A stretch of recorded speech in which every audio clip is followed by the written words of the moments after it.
Muy bien, vamos a continuar hoy entonces con el análisis de los procesos históricos con respecto al cristianismo. Estamos en el primer siglo y en este primer siglo es donde se va a formar ya la iglesia que denominamos cristiana.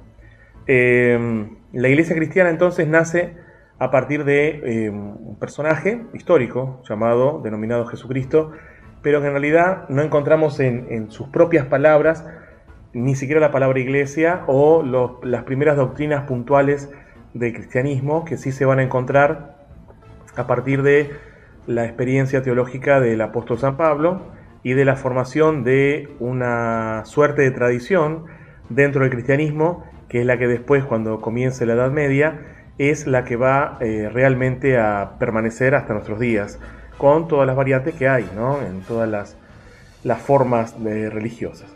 En este sentido, el cristianismo, luego de la muerte y resurrección de Jesucristo, se va a expandir por todo el imperio romano.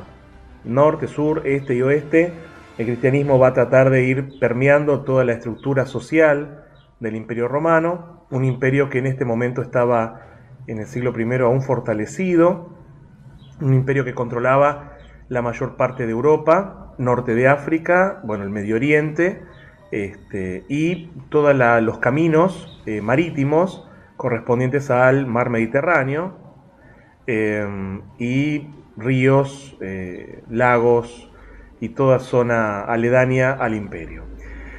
En este sentido, el cristianismo entonces va a buscar su expansión y va a tomar como base las palabras citadas en el Evangelio acerca de que el Evangelio, justamente como mensaje, tenía que ser predicado a todo rincón de la tierra. Así, los denominados apóstoles van a comenzar a predicar el Evangelio, pero el que se va a destacar en este sentido es el apóstol San Pablo, que va a hacer varios viajes misioneros, 3 viajes misioneros y un cuarto que queda en la tradición como que pudo haberlo hecho, un viaje a España final, pero en realidad, los viajes misioneros del apóstol Pablo tienen distintos sentidos.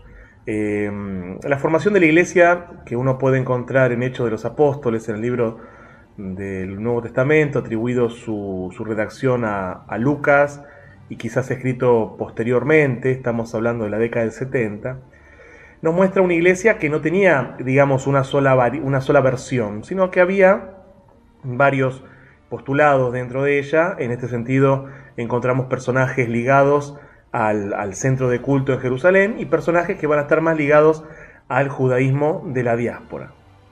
El apóstol San Pablo va a hacer un enlace luego de su complementación como judío al aceptar a Jesús como Mesías. El apóstol Pablo siente la necesidad de expandir el Evangelio, de expandir el nuevo mensaje a las personas que no son solamente judías, sino que también son gentiles, griegos, romanos o de otras tradiciones. La expansión del Evangelio entonces va a quedar concretado, va a quedar bien asimilado en las cartas que se le atribuyen al apóstol San Pablo. Estas cartas, de alguna manera, van a testificar acerca de la realidad originaria de las nuevas comunidades cristianas. Comunidades que van a nacer, digamos, al abrigo de el cuidado de los apóstoles y también de lo que es la tradición eclesiástica. No olvidemos que en el siglo I todavía no existe un canon cerrado de libros del Nuevo Testamento. Apenas sí, al finalizar el primer siglo, va a haber un canon del Primer Testamento, a partir de un congreso de líderes judíos que se realiza en la ciudad de Yamia, al norte de Israel. De alguna manera no hay todavía un canon del Nuevo Testamento, sino que eso va a ser con posterioridad al tercer, cuarto siglo ya finalmente decidido. Si ubicamos el cristianismo en esta época, es un grupo de personas, varios cientos, que van creyendo en Jesús, pero a veces conforme a lo que ellos entienden. No hay una única palabra de fe, no hay un dogma, no hay una creencia única.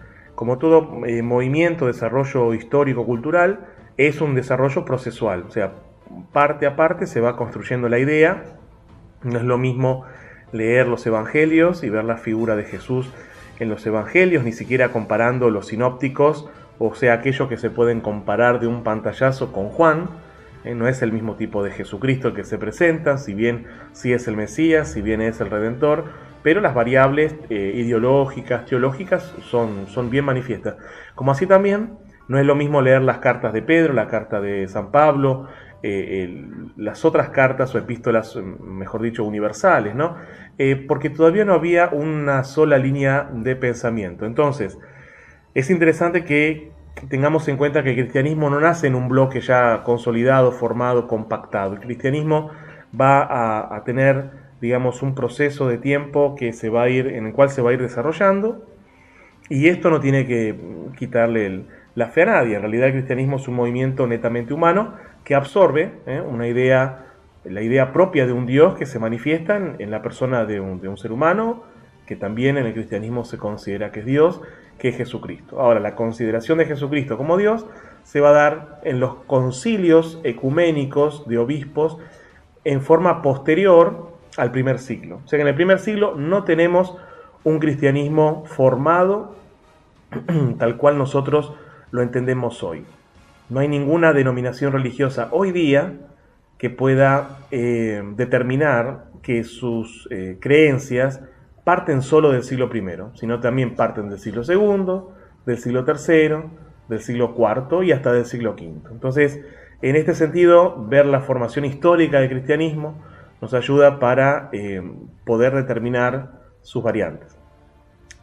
Así, entonces, se va a desarrollar el primer siglo con una apostolicidad muy grande, ¿no?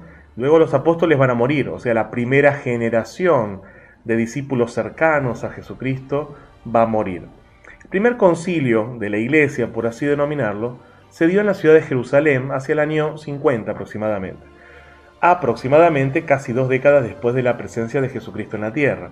¿Por qué se reunieron? En primer lugar, porque había que determinar de alguna manera cómo continuar con ciertas costumbres o prácticas que venían del judaísmo, y aparte todos eran judíos, pero la cuestión era qué hacer con aquellos que iban a ingresar al movimiento y que no eran judíos. Y en segundo lugar, el tratamiento sobre la estructura de la ley y el aporte entonces, en tercer lugar, de las misiones.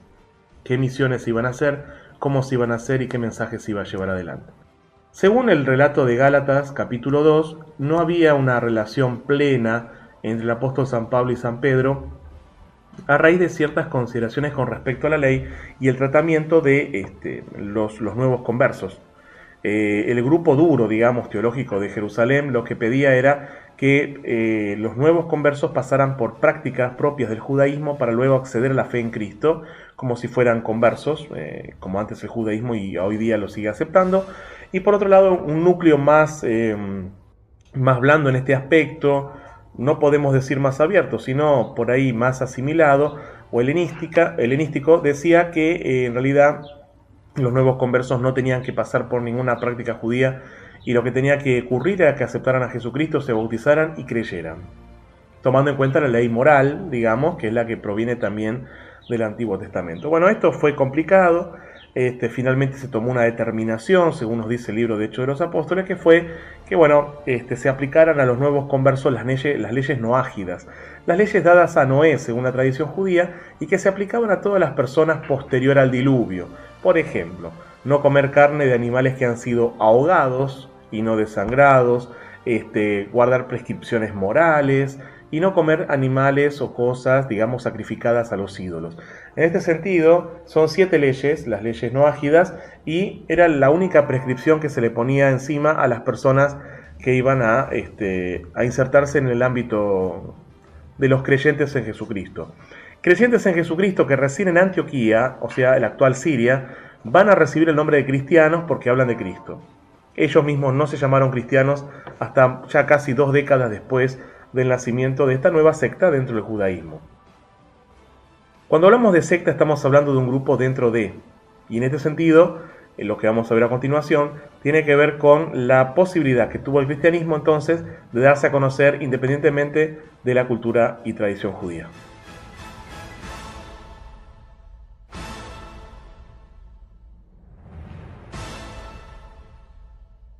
Bueno, continuando entonces podemos decir que este grupo sectario porque es un grupo, dentro del cuerpo más grande, teológico, cultural y religioso, que es el judaísmo, este grupo comenzó a tener diferencias. Las diferencias estaban marcadas no en la práctica de la fe religiosa, porque iban al templo, porque seguían rezando, porque seguían observando el día de reposo, el Shabbat, el sábado, porque seguían otorgando ofrendas, por todo lo mismo.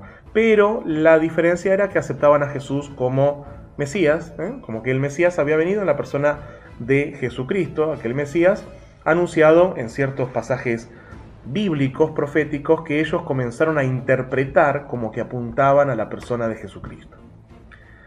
Entonces, la predicación del apóstol San Pablo en todo el Imperio Romano, los lugares que él pudo ir, el Asia Menor, en la zona posterior luego de Roma, cómo se diseminó el Evangelio por el norte de África, generó que cada vez hubiera un porcentaje más grande de cristianos, de creyentes en Jesús, que no eran de origen judío, por lo tanto no se les aplicaba a ellos el término de judíos mesiánicos o algo por el estilo. En realidad eran personas gentiles, digamos paganos o lo que sea, que habían aceptado a Jesucristo como un Dios, básicamente. Ellos no tenían la concepción del Mesías que iba a venir, ellos lo aceptan como un Dios. Algunos lo habrán aceptado como un nuevo Dios, otros como parte de otros tantos dioses y otros como el único Dios. Ahora, también cabe preguntar si había un concepto de divinidad plena de Jesucristo en ese primer siglo. Eso es lo que se va a ir desarrollando con el paso del tiempo. Bien, hasta que se cierra, digamos, la doctrina de lo que se llama la Trinidad o Santísima Trinidad, ya a partir del siglo IV, que queda establecido, siglo V, donde se habla de un Dios Padre, de un Dios Hijo, de un Dios Espíritu Santo, pero que es un proceso evolutivo de pensamiento teológico y filosófico que va a llegar a determinar entonces que existe este concepto trinitario. Pero en un primer momento no podemos asegurar que todos en el primer siglo lo creyeran así, más todavía los cristianos de origen judío, que en realidad la unicidad del judaísmo, el monoteísmo judío, era contrario a especificar un Dios manifestado en tres personas.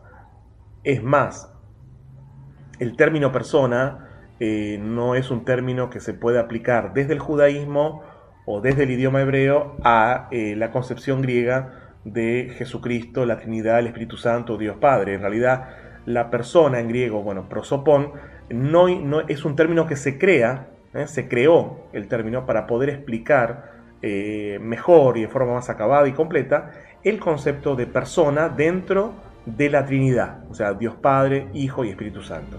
Pero bueno, hubo que trabajar varios siglos, ahora después vamos a ver un poquito quiénes fueron, para poder generar esta teología nueva que se desprende de los primeros cristianos del siglo I.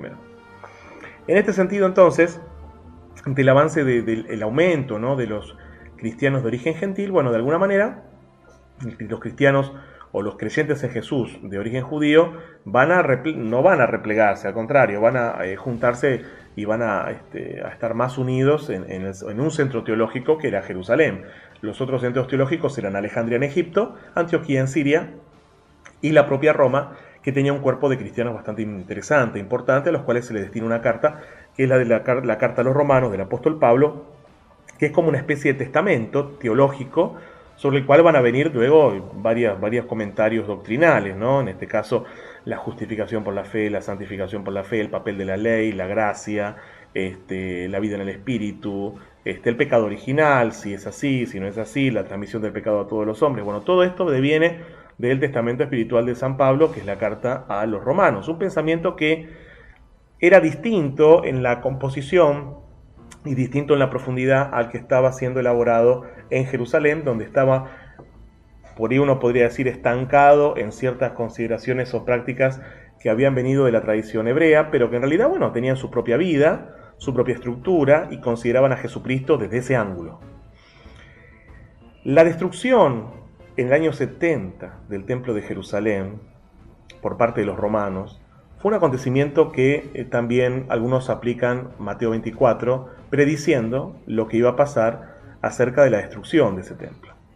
En realidad, esas son consideraciones que no vienen ahora al caso, pero algunos plantean mismo que el texto del Evangelio de Mateo pudo haber sido escrito aún después de la destrucción del templo en el año 70, por lo cual sería escrito a la luz de lo que ocurrió. Más allá de todo eso, la destrucción del templo de Jerusalén por parte del general Tito, digamos, de las huestes romanas, del general Tito, de los soldados, de los legionarios romanos, generó nuevamente en el pueblo de Israel una gran hecatombe.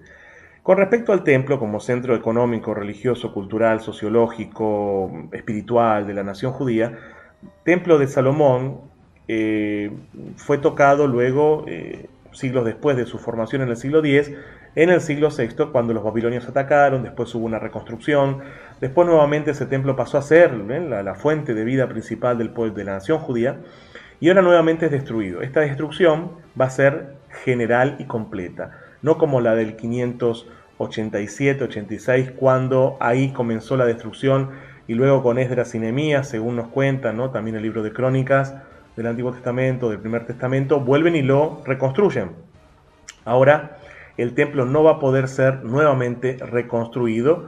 Vestigios del templo, lo que queda, que uno puede ver en la ciudad vieja de Jerusalén, el actual Estado de Israel, es, bueno, el muro de los lamentos, que no es parte del templo, sino que es parte del muro que estaba por fuera del patio, que a su vez rodeaba al templo en sí, al Mishkan, o al santuario, como uno quiera decirlo. El Mishkan en realidad se corresponde al desierto, sería el Betamidrash, o sea, el lugar santo por excelencia, donde habitaba el Espíritu de Dios.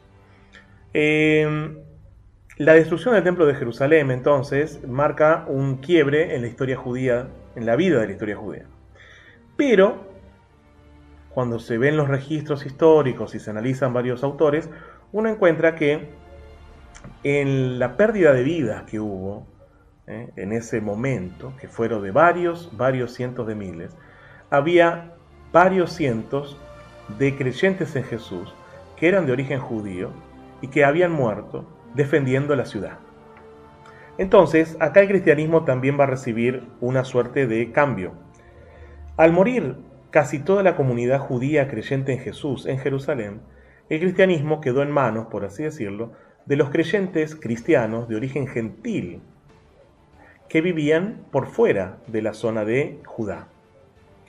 Entonces, Antioquía, Alejandría y Roma pasaron a ser los tres centros espirituales y teológicos que van a continuar, digamos, manteniéndose aptos y críticos hacia el Imperio Romano y a la vez elaborando la teología cristiana. Por esto, nosotros encontramos ya avanzados los siglos en la Edad Media, un cristianismo que no tiene absolutamente casi nada de vestigios que son propios del judaísmo. Si no hubiera ocurrido la destrucción del templo, creo que, a mi entender, el cristianismo hubiera sido mucho más plural de lo que fue, porque en realidad, al no haber una parte ya de origen judío, el cristianismo quedó solo con un lado o una visión de la vida que es la visión gentil.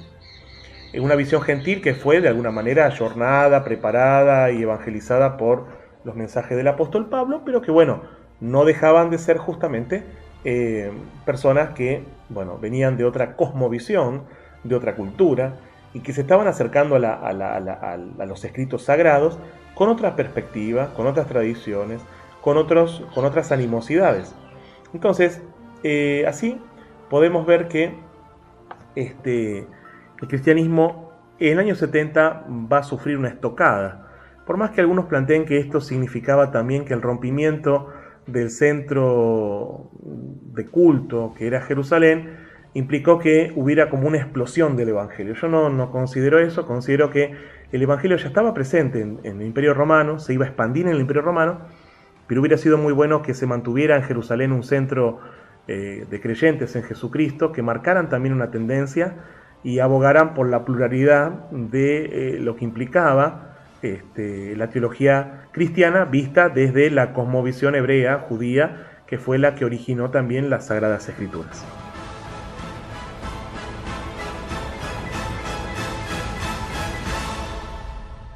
Bien, ahora, una vez que nosotros consideramos la destrucción del templo y ya la explosión esta en el interior del Imperio Romano del cristianismo a manos de los gentiles, nosotros podemos ver que con respecto al último evangelio o las tres cartas atribuidas al apóstol San Juan, ya el cristianismo tenía que vérselas con otras corrientes de pensamiento.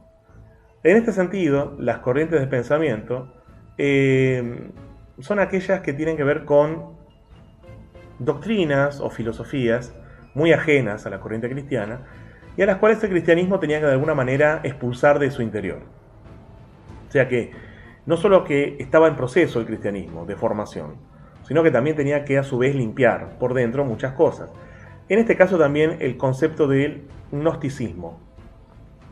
Los agnósticos eran personas que creían que podía haber una divinidad, creían en un ser superior, pero de alguna manera no consideraban la posibilidad de que esto me permitiera a mí conocer a ese Dios profundamente, ni tampoco me permitiera conocer una revelación dada a partir de, por ejemplo, la persona de Jesucristo. El agnóstico consideraba o tenía tradiciones propias de culturas orientales, el dualismo, esta cosa de ver un universo dual, un universo cíclico, un universo en el cual se despersonaliza quizás la figura de un ser divino. Y todo pasa a ser divino, o todo pasa a ser propio del ser humano. Entonces, los padres apostólicos van a ser los encargados en el siglo II de luchar contra esta ideología, no con armas por supuesto, sino con escritos. Van a comenzar a escribir. O sea que el cristianismo, desde la década del 30 más o menos, que nace hasta el siglo II, hablamos de la primera década del siglo II, 105, 110, 120 después de Cristo, no escribió, más allá de lo que está en la Biblia. Y algunos otros libros que no entraron en el canon del Nuevo Testamento por X razones, por razones de convención, digamos, una vez que los padres de la iglesia comenzaban a ver qué libros iban a entrar en el canon y qué libros no.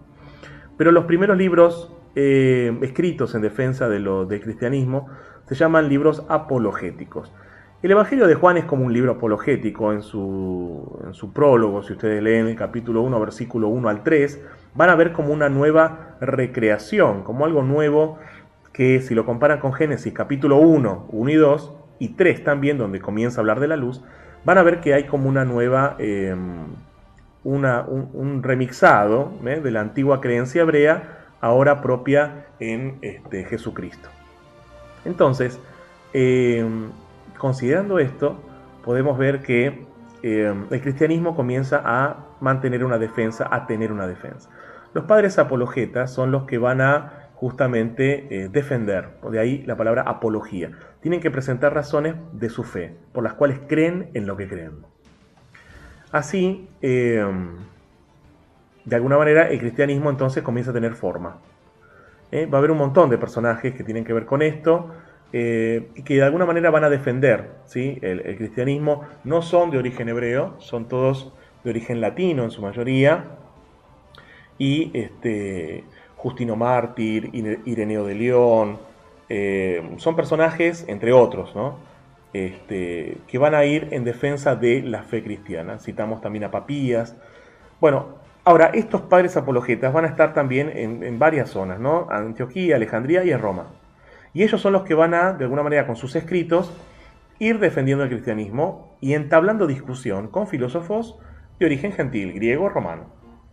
Así, el cristianismo comienza a cambiar su estructura de pensamiento, ya no apegada solo a la tradición bíblica, sino añadiéndole filosofía, porque era necesario convencer a las personas más educadas, que podían leer y escribir y razonar mejor, acerca de la verdad en sí del cristianismo. Algo muy distinto al pensamiento oriental, donde no se busca un razonamiento lógico a las cosas, sino que se cree justamente por aceptación incondicional. Bien, el siglo II entonces va a ser el nacimiento del cristianismo a partir de los padres apologetas. El siglo III y IV ya es de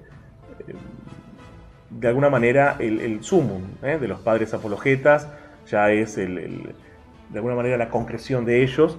Tengan en cuenta que los padres apologetas recibieron de los padres apostólicos la formación. Entonces después aparecen personajes como Tertuliano, que van a defender aún más la Biblia, aunque Tertuliano en este caso no era tan amante de la filosofía, y era así muy apegado a la escritura y a la ley tradicional, sin ahondar en cuestiones de razonamiento. Pero después, por ejemplo, aparece un Orígenes de Alejandría, que bueno, ya nos va a dar una concreción más acabada de muchas cuestiones doctrinales, que después terminan siendo pulidas totalmente con San Agustín de Hipona en el siglo V, donde también asistimos a la presencia de San Jerónimo, primer traductor de la Biblia al latín, la Vulgata, latín vulgar, el latín del vulgo, fácilmente entendible para la gente que pudiera leer y escribir. Entonces, los primeros 5 siglos del cristianismo son importantes estudiarlos y comprenderlos. Tengamos en cuenta que el Imperio Romano comienza poco a poco a absorber el cristianismo. Hay una gran cantidad de persecuciones de Nerón en la década del 60 en adelante, ¿sí? Hasta la última que fue muy, muy fuerte, o las últimas con Diocleciano, con Vespasiano. Pero al venir, con el advenimiento, digamos, de Constantino I el Grande, el cristianismo va a recibir un impulso tremendo. Constantino logra vencer en una batalla a partir de un sueño que él tuvo, donde vio la cruz y donde se decía que con ese signo iba a vencer. Mandó colocar en sus escudos el signo de la cruz, venció en esa batalla a Magencio, y a partir del año 313 entonces comienza a propagar el cristianismo dentro del imperio. Él igualmente no va a ser bautizado hasta un día antes de su muerte, en el 337, pero se consideraba cristiano igual. Su madre, a la que se denomina en la historia Santa Elena, fue la que pobló de iglesias cristianas la zona del actual Israel. Digamos, una especie de ocupar un lugar, ¿no? Bueno, antes era de un pueblo, ahora es nuestro. Esta idea de plantar iglesias como si fueran árboles para delimitar territorio. Bueno, Constantino citó, digamos, a todos los obispos, que habían sido muchos perseguidos por el Imperio Romano, en el primer concilio del año 325, el concilio de Nicea. Este concilio, Nicea, en la ciudad de Nicea, va a ser el primero que va de alguna manera a determinar las bases del cristianismo.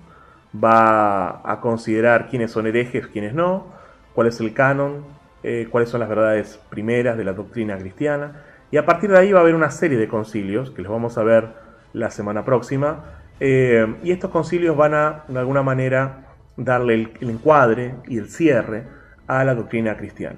También va a ser interesante ver esto porque los 7 primeros concilios más conocidos, por supuesto, se denominan ecuménicos. Esto significa que eran concilios a los cuales asistían obispos de diversas, no culturas solamente, sino ideas. Había obispos que creían en la plena divinidad de Jesucristo, otros que no creían en eso, otros que creían que era como una suerte de mitad y mitad hombre, mitad Dios. Bueno, este pluralismo del cristianismo, que hoy no existe como tal de esta manera, alimentó a la Iglesia, y la Iglesia se construye en esas bases. El problema del cristianismo, en parte, va a venir cuando el Imperio Romano caiga, o sea, el Imperio Romano de Occidente, porque el de Oriente va a continuar hasta el siglo XV, hasta la caída de Constantinopla, su capital en 1453, a manos de los turcos otomanos. Entonces, la caída del Imperio Romano va a hacer cimbronar a la Iglesia a finales del siglo V, puntualmente el 476, pero durante todo ese proceso de siglo. Y así todo, los obispos de la Iglesia van a tener que hacer mucha cintura teológica, cultural, para poder sostenerse en la Edad Media. Todo esto vamos a ver la próxima semana porque es muy interesante. Y de alguna manera, los concilios, sumados al impulso evangelístico del cristianismo, sumados al amparo del Imperio Romano, sumados luego a la caída del Imperio Romano, y sumado a la fusión con los pueblos que venían del este de Europa, generó la fe cristiana medieval. Una fe cristiana que llegó hasta América Latina. No olvidemos que los primeros adelantados españoles, conquistadores, que trajeron, que vinieron más que nada, luego trajeron su cultura y religión, pero en primer lugar vinieron en búsqueda de riquezas. Ellos vinieron acompañados de una iglesia, ¿no? Pero la iglesia que vino a América Latina en el siglo XVI, parte del XVII, hasta que en Italia la Contrarreforma de Trento se opuso teológica y doctrinalmente al luteranismo, a la Reforma protestante, los primeros sacerdotes que vinieron acá provenían de una Europa medieval, de una iglesia medieval. Por eso encontramos ciertas desviaciones o cuestiones morales o cuestiones que tuvieron que ver con la violencia en nuestras tierras latinoamericanas, que de un corte bastante importante, ¿no? Y el sufrimiento de los pueblos originarios a manos de no solo los conquistadores, sino también de representantes de una iglesia que provenía de la Edad Media, donde estaba funcionando de manera sistemática la Inquisición, ¿no? Que también lo vamos a estudiar, que tuvo 4 etapas, que en realidad no siempre fue como se dice, pero que también fue bastante sistemática su persecución sobre los que se consideraban herejes. El hereje es el que toma un camino distinto. Bien, entonces, en la próxima semana repasamos los padres apostólicos, los padres apologetas, repasamos los concilios, en este caso los 2 o 3 primeros concilios con más profundidad, y luego nos adentramos en la iglesia medieval, una iglesia que va a quedar en pie y va a surgir de las cenizas del Imperio Romano para fusionarse con los reinos bárbaros que van a venir del este de Europa, del norte de África, y que van a darle sentido, un nuevo sentido a la Europa que luego va a terminar siendo en el siglo X una gran nación cristiana. Bueno, nos vemos entonces la próxima semana.